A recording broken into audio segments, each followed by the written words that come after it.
the fights that he wants most. Period. He delegated management of MP Promotion, the lead promoter of July 15th's battle in Kuala Lumpur, Malaysia, to his trusted lieutenants. Jesus Christ. I got to continue reading this, people. I realize it's ponderous, but this thing is just so fucking ridiculous. Somebody has to read it all. Maybe they wrote it in Filipino first, and then translated and did Google Translate. Just hit translate, yeah, and then post. Matthysse, the welterweight champion who vowed to defend with his life and bring back to his country, Argentina, the WBA regular crown that he won earlier this. Holy shit! This is all one sentence. All right, everybody, just let get it go. ready. Here it comes. It's a full paragraph with 2 commas. I'm going to read it just like it's written. Matthysse, the welterweight champion who vowed to defend with his life and bring back to the country Argentina the WBA regular crown won earlier this year, is also determined to retire the only 8-division and 10-time champion in boxing history. Fuck me, that's a whole paragraph. That's not a sentence. It's not a sentence. That gem is followed up by this gem. Pacquiao's sparring will reach full 12 round next week, even as Matthysse trainer Joel Diaz has laid out an elaborate game plan to score a win over dangerous pupil, a boxer who has knocked out 36 of 39 opponents he has faced in the past. Fucking God. Gee, I can't curse enough to piss. This is awful, Andrew. I'm over this. I'm over this article. How did Boxing Scene reprint this with a straight face? Like, I feel like you should go through with it and, like, circle shit and put commas in for them and rewrite sentences like it's a second grader turning in work. For those of you who don't know, I generally just repost press releases from Top Rank. You can go to fightnetradio.com and follow the fun, where you can actually get real Top Rank press releases as well as other boxing establishments. But when they're written badly, it's brutal. Like that. And this is the reason why I stopped writing, Lee. I remember when I first got in, right, start talking to everyone. All the writers kept saying, "You got to write a book. You got to write a book." I'm thinking in my head, motherfucker, I can't even write a paragraph. It takes me an hour to write a paragraph or write a book. Get the hell out of here. No, not doing it. I know boxing. I don't know writing. I ain't go to no college to be no writer. So I understand where some of these guys are coming from, Lee. But you doing this is the reason why I stopped. Yes, sir. Jesus. I know. All right, our next story. Hold on. Let me take another deep breath. You're so mean. No, look. I'm going to tell you right now. Yeah, look at the next story, Lee. What is Arum saying? Bob Arum. Actually, it was written by Miguel Rivera, so I'm expecting real writing at least. Nod to Miguel Rivera of Boxing Scene. He writes pretty well. Keith Heidick writes pretty well. Miguel writes pretty well. I don't want to. I just like it when they're not spell checked and they're just completely reprinted as is. Top Rank CEO Bob Arum is waiting to see what happens with the ongoing rumors to continue circulating with respect to next month's welterweight champion Manny Pacquiao and WBA regular welterweight champion Lucas Matthysse. Pacquiao versus Matthysse see how this is written? Fucking flows. Miguel, kudos to you. By the way, go to Boxing Scene. Read only shit by Keith Heidick and Miguel Rivera. I'm just telling you. Don't read things that don't have an actual writer. Just makes you crazy. Andrew puts him in because I think he knows it'll make me crazy. Do you read these and actually go, that doesn't make sense in my head, or Lee will like this story? Yeah, yes, it matters. Yes, of course I've made those decisions where I'm like, oh, this is not going to be good. Yes, sir. Arum, who is handling the United States television rights, has no idea of what's going on with the fight. Pacquiao's promotion, MP Is promotion. that fucking sad or what, Lee? Seriously. They don't like each other. Arum came out and just said that. What are we, like 3 weeks away from this thing? Yeah. I have no idea what's going on. If the fight fell apart, Arum would likely match up Terrence Crawford against Lucas-Matthysse. Great fight. I don't know what's going to happen with the fight, but if it doesn't happen, I'm going to talk to Golden Boy so that Matthysse can go fight Crawford, Arum said. A few days ago, rejected the ongoing rumors that the showdown with Matthysse was in jeopardy. As far as I'm concerned, everything is fine. Lucas-Matthysse and I are getting ready to give the fans their money's worth on July 15th, which is huge for boxing in Malaysia, said Pacquiao. And the Pacquiao marketing and sales head, Arnold Shamalama Ding Dong, echoed those sentiments. Everyone is on board. Everyone understands the situation and the fight is going as planned, says Vegetarian. This is the dude's name, Arnold Vegafria. Okay, Arnold Vegetarian echoed the sentiments. However, the rumors continue to hover around the contest. Crawford made his welterweight debut earlier this month against Jeff Hearn and captured the WBO title in Las Vegas. Arum is going to have issues with locking down respectable opponents for Crawford's next fight, which is being targeted for an ESPN televised event in October. Another potential is Jose Benavidez.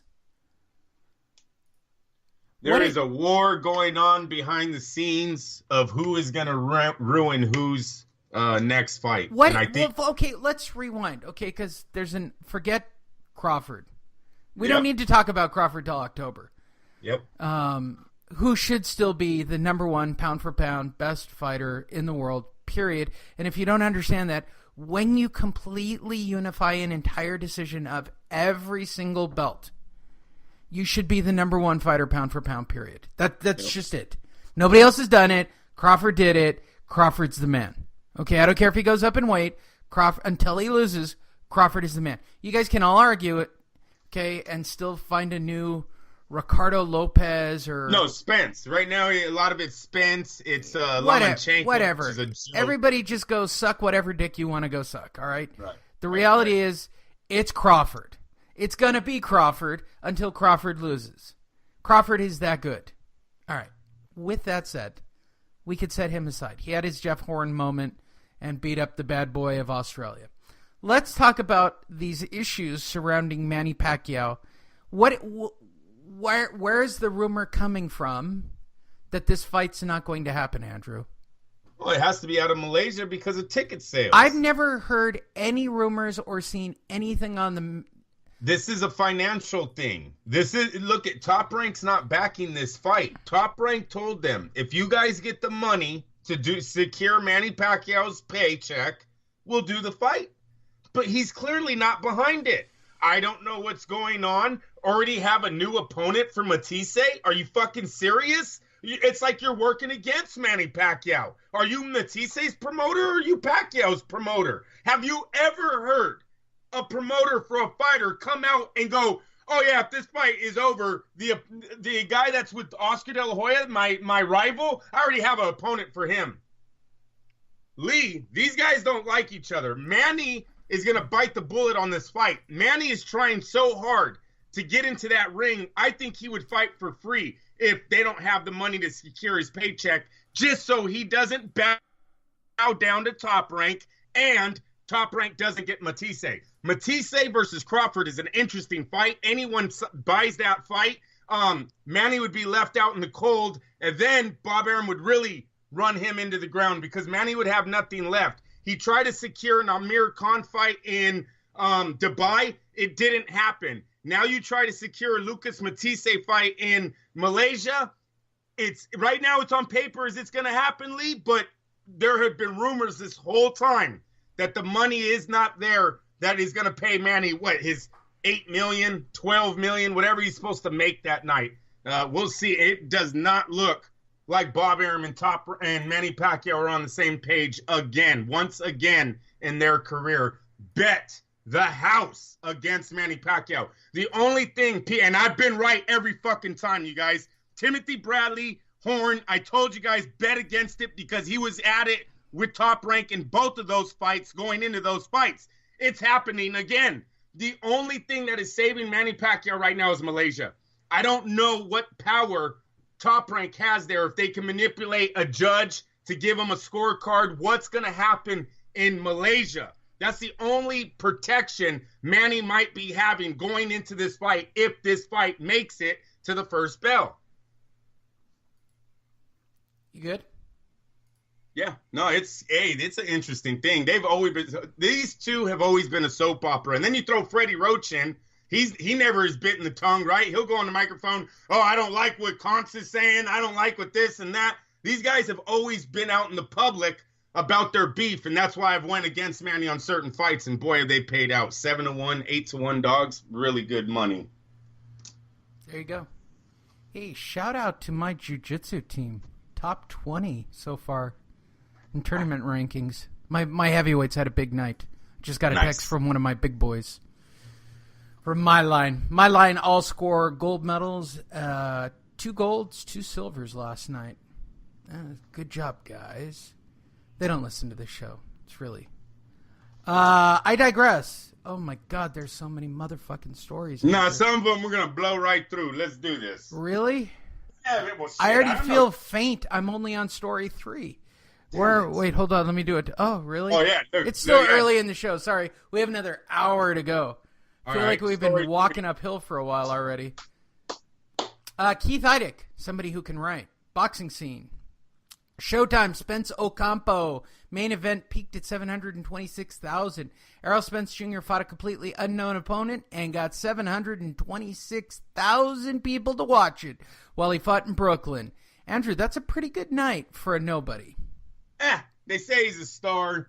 He's been a champ for a while, Lee. He had 6 million views 2 years ago, a year ago. I don't know what happened to that viewership. 6 million, bro. I don't know what to say about Spence. Let me tell you what he's not doing. He's not doing Crawford numbers. Let me tell you what he's not doing. He doesn't have Crawford number of titles, right? So can we please stop with the Spence is better than Crawford right now? Granted, these two are on a collision course. I get it. These are the best American welterweights we have to offer right now, Lee. But to say that Spence is better than Crawford, you're a fool. Crawford's numbers dominate him. His titles dominate him. His wins, his promotional company. Just take a step back, Spence fans. 726 is not 1 point whatever million he got against Hearn the other day on the ESPN app. There you go. And it only averaged 637. So come on, he's not even doing half of what Crawford's doing over there. Miguel Rivera is reporting Joseph Diaz versus Jesus Rojas. And if you're scratching your head going, huh?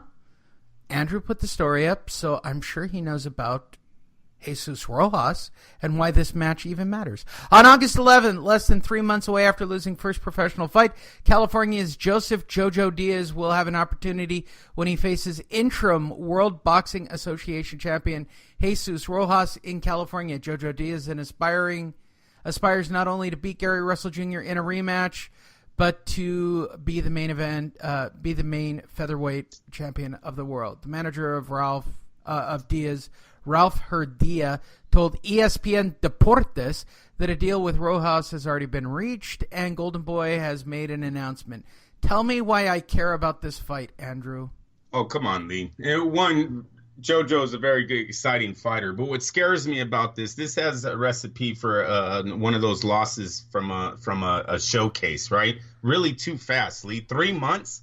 3 months after your first defeat where you showed major flaws. It's not like Diaz, that was a close decision right there. He was outgunned. He had defensive issues. He lacked power.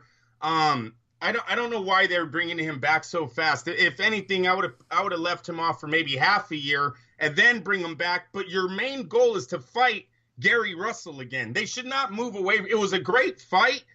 Gary Russell didn't knock out Joseph Diaz, so they have about the same power. I just don't understand the 3 months, and that's why I put this story in. If there's an odd on this fight, I'm looking for an upset here. I think the 3 month turnaround is a little too fast for Joseph Diaz.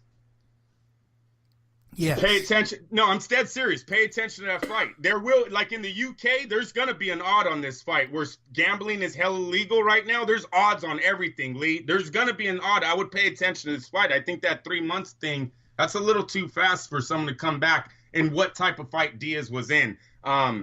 He was humbled that night, right? His pressure, his relentless, I'm just going to go in there and throw 1,000 punches did not work. So